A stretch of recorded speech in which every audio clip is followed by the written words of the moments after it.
Oke teman-teman, sebelumnya aku mau minta maaf dulu karena konsep video kali ini agak beda dari biasanya.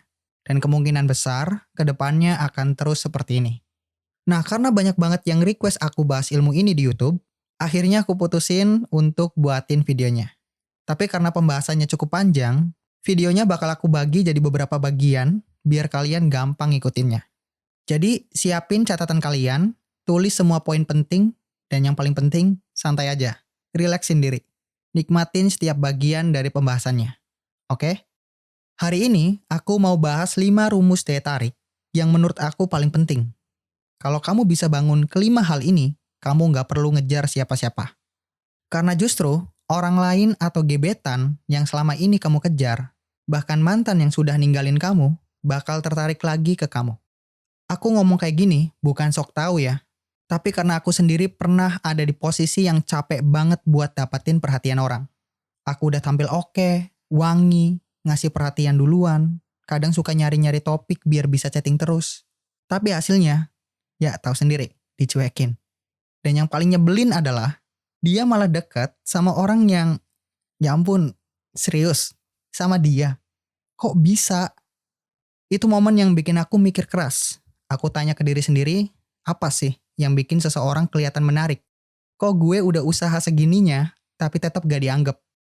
Sampai akhirnya aku sadar, daya tarik itu bukan soal penampilan doang. Bukan juga soal selalu ada buat dia, apalagi ngejar-ngejar. Dan ternyata, daya tarik itu ada rumusnya. Bukan rumus ribet ya, tapi ada 5 elemen penting yang aku pelajari dari semua pengalaman, penolakan, dan juga proses mengenal diri sendiri. Aku sebut ini 5 rumus daya tarik. Dan kamu harus punya kelima ini, atau minimal 3 dari 5 ini secara berurutan. Gak bisa asal lompat-lompat atau milih yang kamu suka doang. Karena kalau kamu cuma kuat di satu hal, tapi yang lain pincang, hasilnya ya tetap gak seimbang. Gak ngangkat daya tarik kamu sepenuhnya. Nah, kelima daya tarik itu adalah pengertian, kecerdasan, kebaikan, kekayaan, dan penampilan. Nah, 5 daya tarik ini tuh kayak puzzle. Kalau kamu punya semuanya, sumpah, daya tarik kamu luar biasa. Malah justru jadi orang yang disukai, bahkan digemari oleh banyak orang.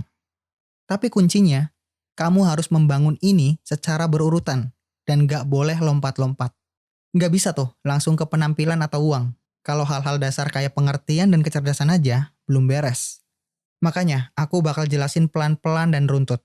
Tolong banget ini mah, tonton sampai habis. Jangan ambil tengahnya doang.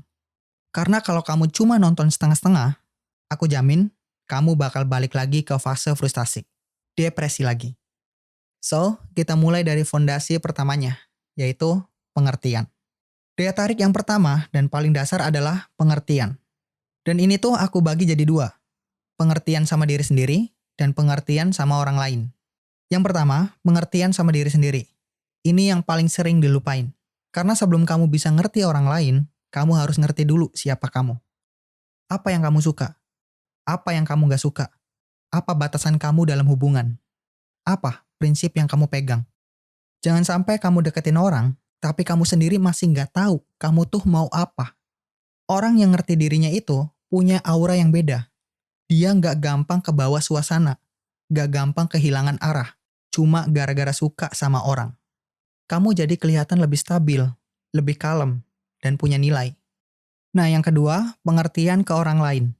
Nah, setelah kamu ngerti diri sendiri, baru deh kamu bisa masuk ke tahap ini. Orang tuh nggak akan suka sama kamu cuma karena kamu ganteng atau cantik. Mereka tertarik karena kamu bisa ngerti mereka, bisa baca situasi, bisa simpati dan berempati. Contoh kecilnya, ketika dia lagi cerita, kamu bisa dengerin dengan niat.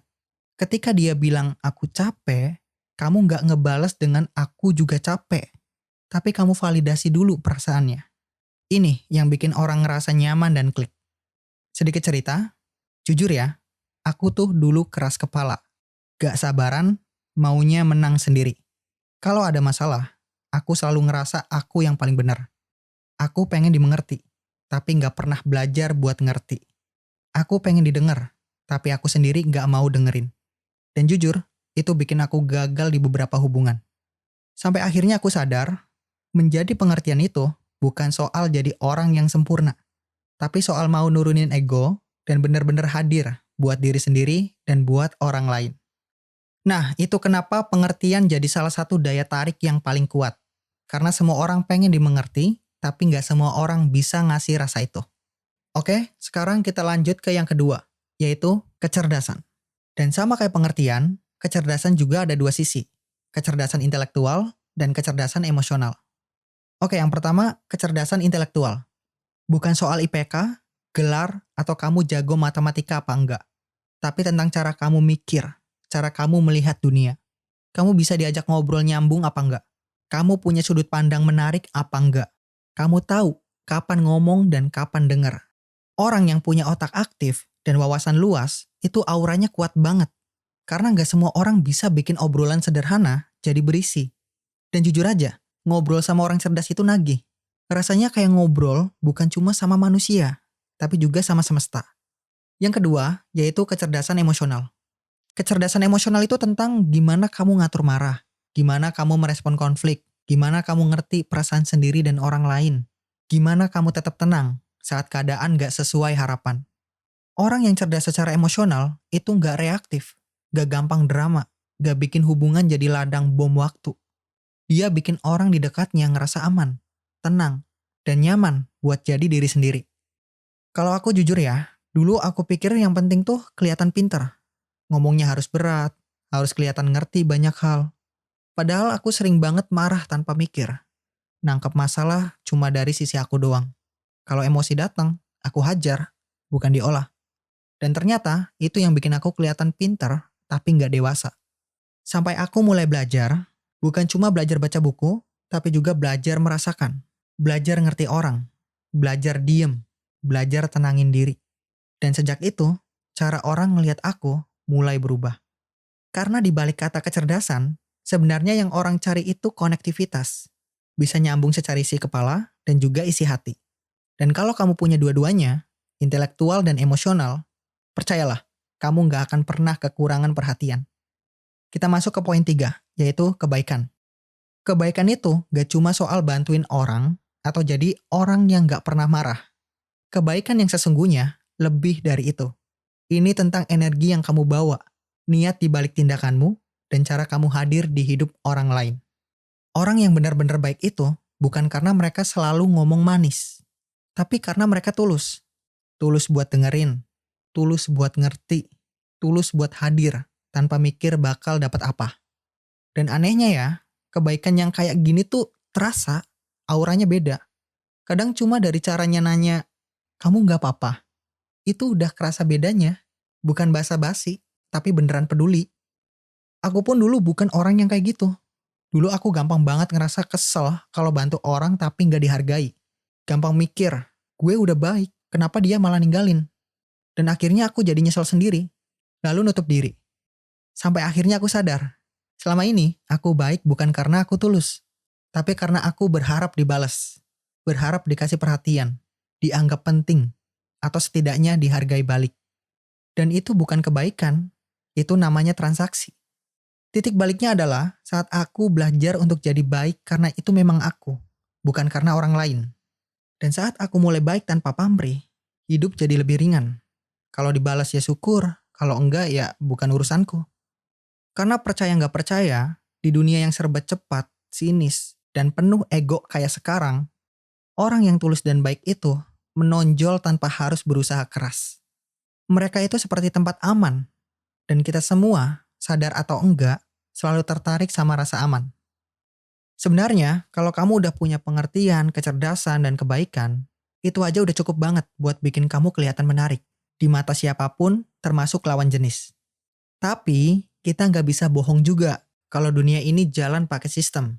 Dan salah satu sistem yang mau nggak mau harus kita hadapi adalah uang. Kita masuk ke poin keempat, yaitu kekayaan. Dan ya, aku bakal ngomong real, ini beneran soal uang. Aku tahu, kadang kita suka bilang, cinta nggak butuh harta kok, atau yang penting saling sayang. Tapi jujur deh, itu cuma berlaku di film atau drama doang. Di dunia nyata, uang itu pengaruh banget. Uang tuh bikin kita lebih tenang. Bikin kita bisa ngajak orang yang kita suka makan enak tanpa mikir. Bisa kasih hadiah kecil tanpa harus ngorbanin kebutuhan kita sendiri. bisa hidup layak tanpa drama finansial yang nyusahin diri sendiri apalagi pasangan. Orang tuh cenderung kagum bahkan tertarik sama orang yang punya kendali atas hidupnya. Dan salah satu tanda paling kelihatan yaitu finansialnya stabil. Bukan harus kaya raya ya, tapi mampu, bisa hidup layak, bisa mikir ke depan. Karena sejujurnya, cinta doang gak cukup kalau tiap hari harus ribut karena uang. Bahkan hubungan yang udah tulus bisa hancur cuma karena tekanan finansial. Dan orang yang punya duit biasanya juga punya opsi yang lebih banyak. Bisa pilih tempat tinggal yang nyaman, bisa tampil lebih rapi, bisa investasi buat masa depan. Jadi kalau kamu ngerasa sekarang belum punya itu semua, nggak apa-apa. Tapi sadar dan mulai gerak. Bangun sumber income, kembangin skill, dan atur keuangan pelan-pelan. Karena ini bukan cuma soal gaya hidup, tapi soal kamu ngasih rasa aman buat diri sendiri dan pasangan kamu nanti. Sekarang kita bahas poin terakhir, yaitu penampilan. Jujur aja deh, kamu mau nggak punya pasangan yang, ya kamu tahu sendirilah, jauh dari kata enak dipandang, kusut, gak terawat. Nah aku tahu ini topik sensitif, tapi kenyataannya dunia emang gitu. Visual itu penting. Kita manusia, dan manusia secara alami tertarik sama yang menarik. Tapi gini, aku nggak bakal ngomong soal standar ganteng atau cantik yang kayak di FYP TikTok. Karena serius, ganteng dan cantik itu relatif. Yang menarik di mataku belum tentu menarik di matamu. Tapi ada satu hal yang selalu bikin orang jadi lebih menarik, apapun bentuk mukanya. Ketika kamu punya 4 poin sebelumnya.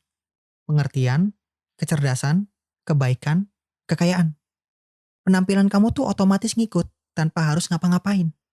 Orang yang punya empati, pintar ngobrol, baik hati, dan mapan, mereka tuh auranya beda. Cara jalannya juga beda. Cara ngomongnya juga beda. Mereka kelihatan lebih menarik, bahkan lebih ganteng atau cantik.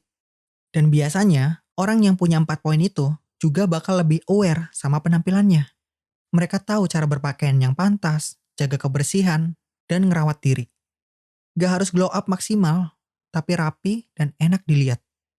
Jadi, kalau kamu selama ini insecure soal wajah atau bentuk tubuh, stop dulu mikirin itu. Bangun dulu 4 fondasi yang tadi. Karena begitu kamu punya itu semua, orang bakal ngelihat kamu beda. Bahkan tanpa kamu harus ngapa-ngapain. Sebenarnya teman-teman, pembahasan ini tuh masih panjang banget. Tapi karena aku takut kalian udah mulai capek, otak mulai ngebul, jadi aku mutusin buat mecah video ini jadi beberapa bagian. Tapi tenang, nanti semua aku masukin ke satu playlist, biar gampang ditonton sambil rebahan atau ngopi. Setuju ya? Dan di part selanjutnya, aku bakal bahas bagian yang gak kalah penting, yaitu troubleshooting. Maksudnya gimana tuh? Jadi gini, banyak yang bilang, yang penting lu ganteng, lu tajir, lu aman. Terus ada lagi, ada tuh orang yang pengertian, baik, tapi tetap aja gak dapat pasangan yang dia mau. Dan masih banyak yang lainnya. Nah, hal-hal kayak gini tuh bakal aku bahas satu persatu. Jadi pastiin kalian lanjut nonton part-part berikutnya. Dan buat sekarang, jangan lupa like, subscribe, dan share ke teman kamu yang lagi struggling banget ngejar-ngejar orang tapi nggak dapat-dapat. Tulis juga di kolom komentar, kamu udah punya poin nomor berapa? Dan pengalaman kamu selama ini gimana? Cerita dong. Sampai ketemu di video selanjutnya. Aku tunggu kamu di part berikutnya.